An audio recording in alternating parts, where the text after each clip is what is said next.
So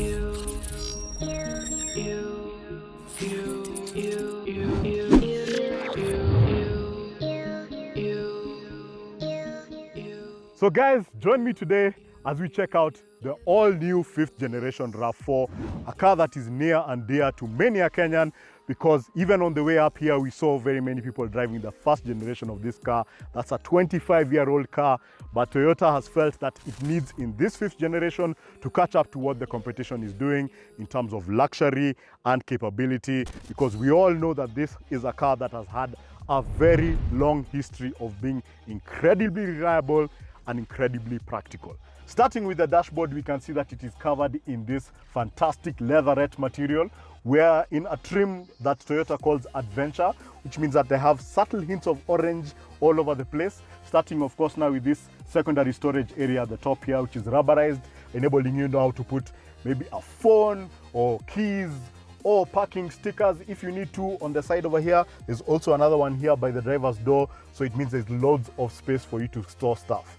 Every surface that you touch inside this car is very soft and very premium. Even the plastics on the side here are premium. And one thing that I found is very interesting is when you hold the grab handle, they've actually put rubber on the inside, just so that you get that feeling of something tough and reliable and usable. When it comes to technology, Toyota is not playing with this game. We have over here now what we are calling now a 7-inch infotainment system. It's a touchscreen system. It has Bluetooth, USB and auxiliary in.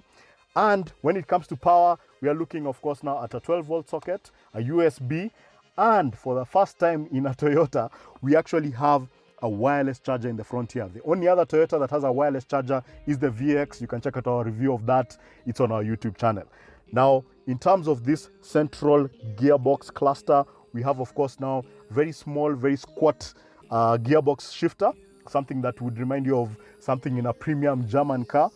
This of course now is mated to the 8-speed automatic gearbox that this car has, with sport shifting on the side. Coming down to the back of the Toyota Rav4, and the biggest change that they have made is the amount of space that is available over here.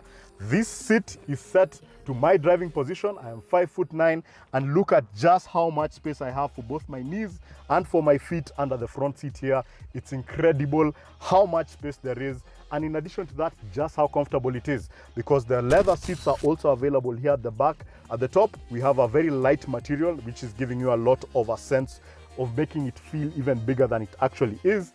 And this large panoramic sunroof, as you can see, allows light to come in all the way to the back over here. In terms of practicality, we have big door cards that are able to hold, of course, a drink. We have cup holders in the middle over here. In terms of safety, this car has 7 airbags, including a driver knee airbag, and curtain airbags that extend all the way to the back. So keeping your family safe at the back here is something that this car is able to do.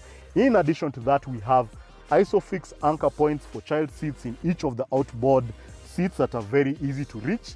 And one other thing is the fact that you can actually recline these seats in case you want to be more comfortable on a long trip as you're going somewhere.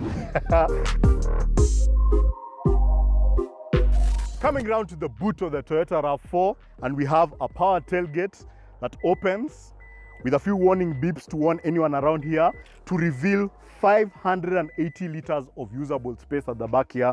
A very low lid over here for you to be able to load stuff in, and incredible amounts of space. In other markets, this is available as a plug-in hybrid, and the space that they have saved by not having batteries allows you to have a full-size spare tire under here.